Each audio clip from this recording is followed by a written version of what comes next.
ำหรับอัน FC เนาะพี่น้องเนาะอันผู้ใดที่ถามข่าวไอ้ปามเนาะว่าสิได้มาแล้วบ่ไก่สิได้มามื้อใดเนาะหลายคนแฮงที่แบบทักมาถามเซาหงไก่สิฮอดข่าวดีแล้วบ่ไก่สิมีข่าวดีแล้วบ่เนาะผู้ใดก็ถาฟังอยู่เนาะพี่น้องสบายดีเด้อพ่อแม่พี่น้องเบิดสุขคนป้าอันท้องผ้ามันคือเป็นสีสมๆแดงๆเนาะหนาก็จนแดงเบิดเลยเป็นน้ำอันสีอ่ะนะเบิ่งสิหาเบิ่งเด้เป็นสีแดงบัดพออันหนาก็แดงคือกันเอาบ่แม่นรถละเคยนี่บ่อันขี่มาวังอันนั้นน่ะบ่ละเคยรถเจ้าหันรถเจ้าหน้าอันขี่มาอันเฮามาก่อนหน่อยหนึ่งในทางแยกนะไปครับไปเฉพาะเฮาว่าบ่แม่นรถละเคยบ่คือว่าเฮาว่าเอ้ยเราสิมาหยังเฮาก็คิดในใจ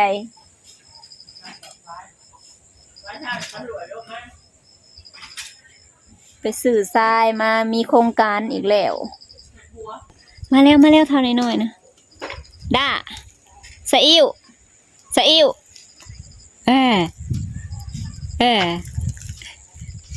สะอิ่ว ล้างพักเอ้ยแน่เด้นะบังคับหมักบ่อนในกระซามนะพักแม่กะผู้พี่น้องเอ้ยเฮ็ดยังนะเพิ่นอันทางออกแล้วก็ปลูกไม้เนาะสีรีวิวให้เบิ่งมื้อใดก็บ่ได้รีวิวพี่น้องต้นมะคุงถ้าไปดิปะลูกมาโอ้ยเกือบก็บ่ใส่นี่ไปหอบถีบสบายดีเด้อคือหอมแท้อาบน้ำเลยใช่ใส่ขี้แห่เสือกับหอมเนาะ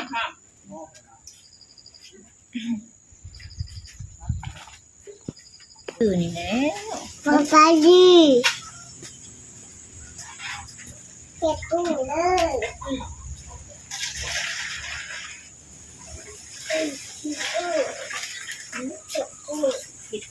ตึมหน่อยมันถือกระป๋อง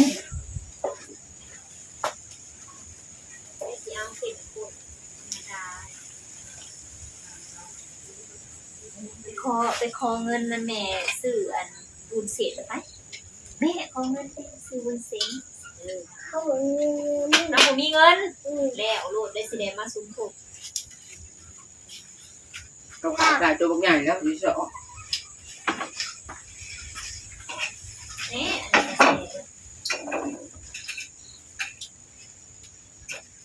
ขาได้ไหมไวเนี่ยขาดูขาได้เนี่ย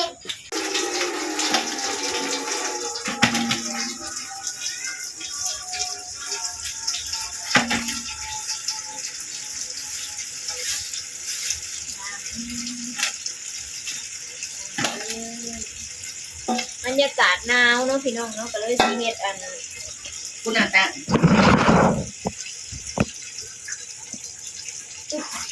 บรรยากาศหนาวก็เลยสิเฮ็ดต้มสุกี้กินจักหมอจักใดเนาะบรรยากาศก็หนาวเป็นย่อยไปโดนเลย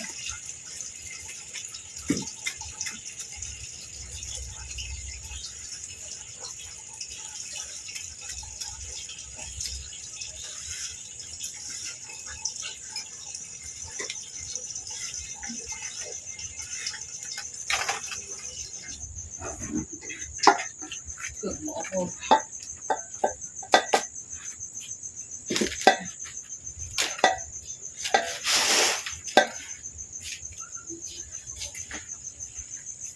ไปยืนก่อนแล้วเฮาว่ามันไปอันกวดลงก็บ่ถือยังไปเฮาเราขวัดลงมาแต่พูดแล้วขวัดลงเลย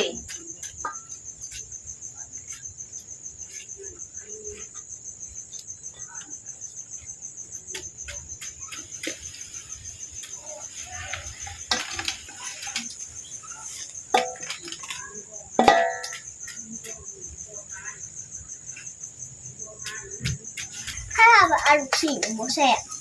อ้าลูกศิษย์เลย หมูกระทะโอ้นี่ ถือเนี่ยเกิดนะบังกล้องข่อยบังกล้องข่อย กินข้าวกันยัง อยากกินเซซู เดี๋ยวไปเอาจะอันนี้มาล้างนะไม่เห็ดเป็นบ่ เอานี่ล่างอะไรวะ พัก พัก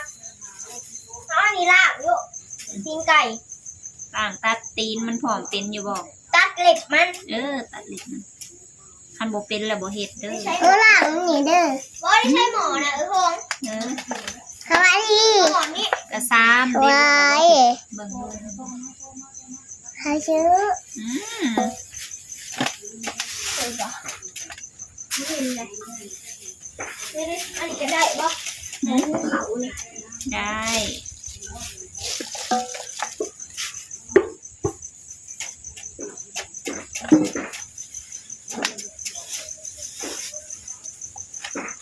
สำหรับอัน FC เนาะพี่น้องเนาะอันผู้ใดที่ถาม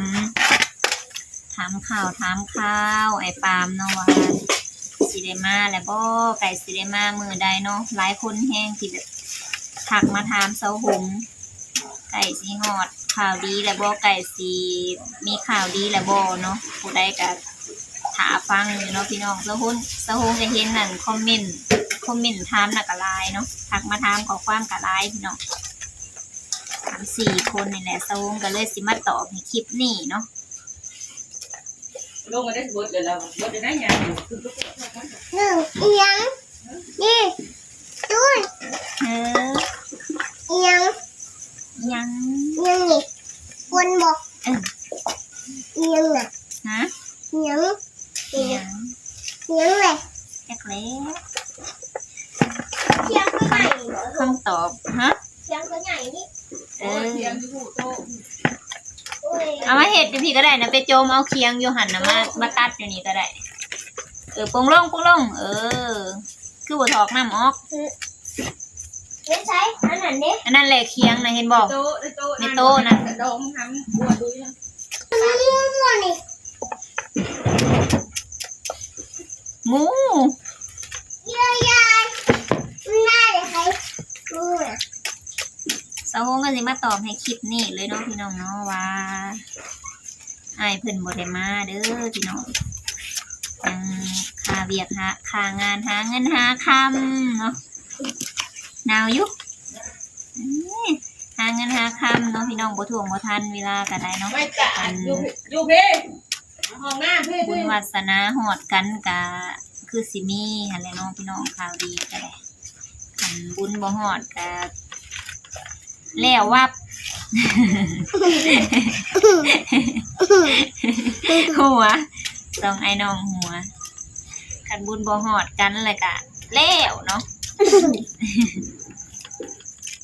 บุญบ่หอดกันกะบ่ได้ บุญหอดก็ได้เนาะพี่น้องแม่นบ่ เพิ่นก็ลงวัดหลายๆ ลงวัดหลายๆให้บุญหอดนะบ่ บ่ถ่วงบ่ทันหลายอย่างหลายแนวเนาะพี่น้องเนาะหาคำก็ได้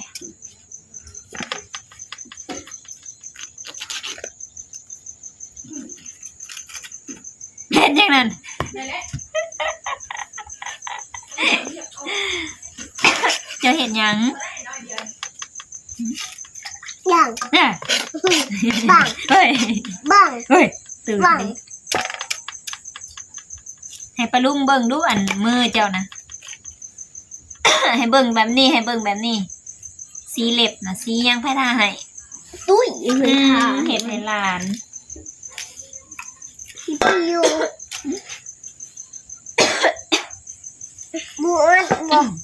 กูอัดบ่มีแล้วเงินบ่พอบอกให้คอนะแม่แก่นกับบ่คอบ่มีแต่บ่มีเงิน บอกให้ว่าบ่มีเงิน เพิ่นนะว่าแต่บ่มีเงิน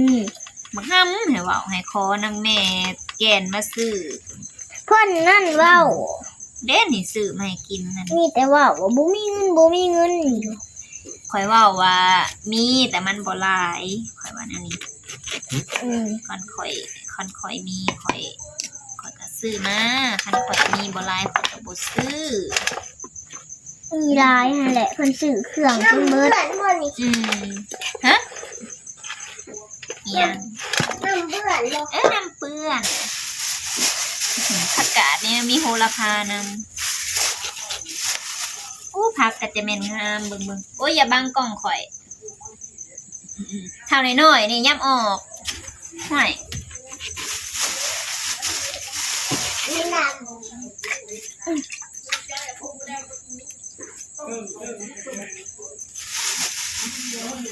อันนี้หอมเนาะเซาโฮมมักกินผักโหระพานี่พี่น้อง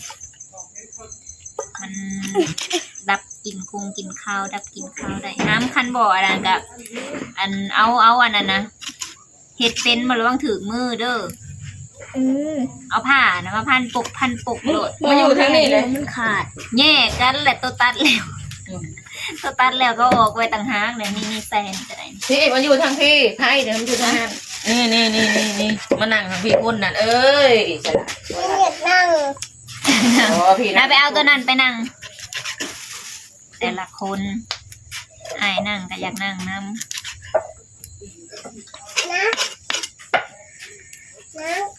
มาดูเพนมูนแม่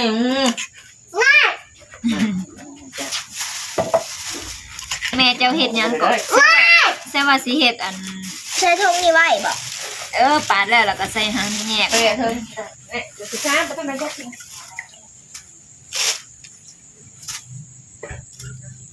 คือว่าสิเห็ดหลับปลาตอง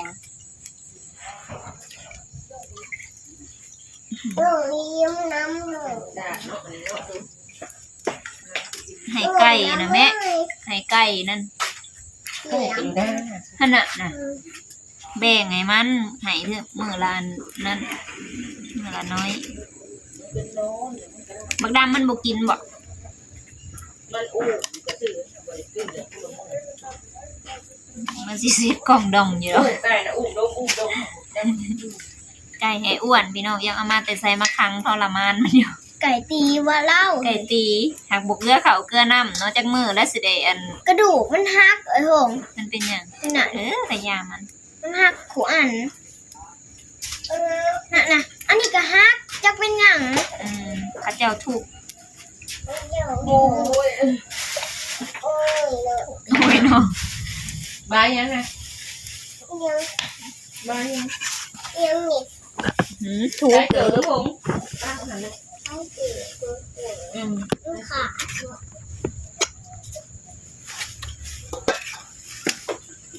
กันหายอ่ะ มาจะหนึ่งมาเลย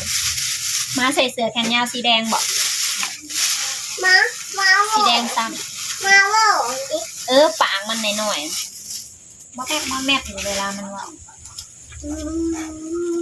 มาก็ว่าได้ ได้ หนูบ่ด หล่อบ่ หล่อบ่ดำว่าสันไพ่หล่อน ำ ดำน่ะหล่อ ดำเป็นบ่ดำโอ้ยด้วยมั้ยดำ บ่ดำดีบ่ต้องพูดไปไหม ล่างนะแม่นี่นะ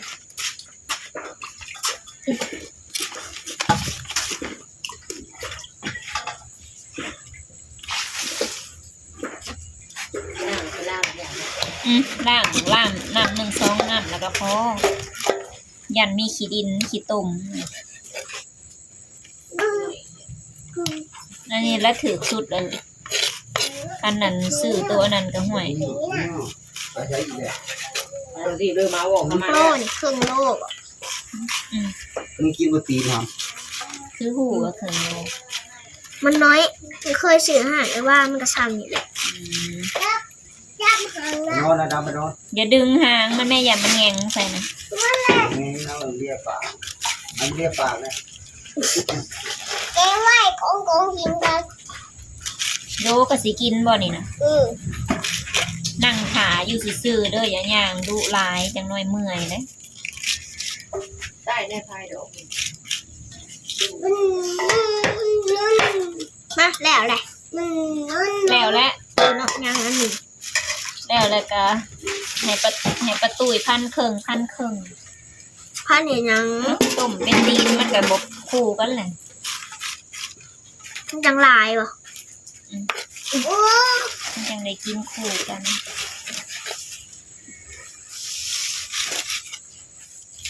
ผมเก๊ข้อปาดข้อซอยเลย แล้ว ข้ออยากซอย ซอยอันนั้นให้มันแล้วนะ ซอยแล้ว นี่ซอยครึ่งบ่อนคอมันนี่บ่อน นี่ เบิ่งกระดูกมันหัก ซอยนี้ตรงนี้ คอยครึ่งเลย นะเนี่ยจุก โอ้ยเจ็บมือเลยแนวนั้นนะ ซอยนี้ คอยเบิ่งเด้อมือเด้อ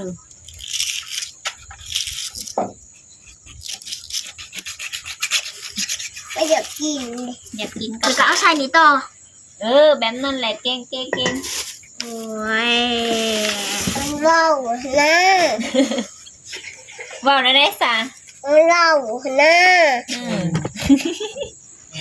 เป็นเรา อันเล่านะมันเล่านะ ให้ค่ะว่า รู้เลย เนี่ยกับไอ้ลุงเพิ่น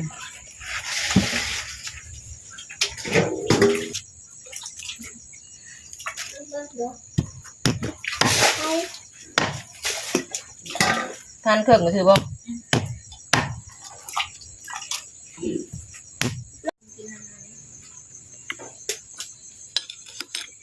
โอเคนี่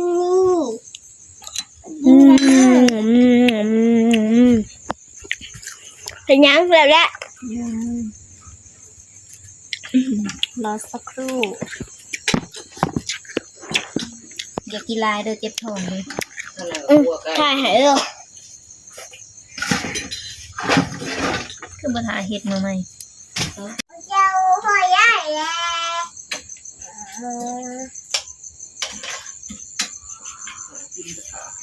กิน ดูเห็นไรๆนี่ลูก ก็สั่งนั่นและราคาถือมันจะเอาสั่งได้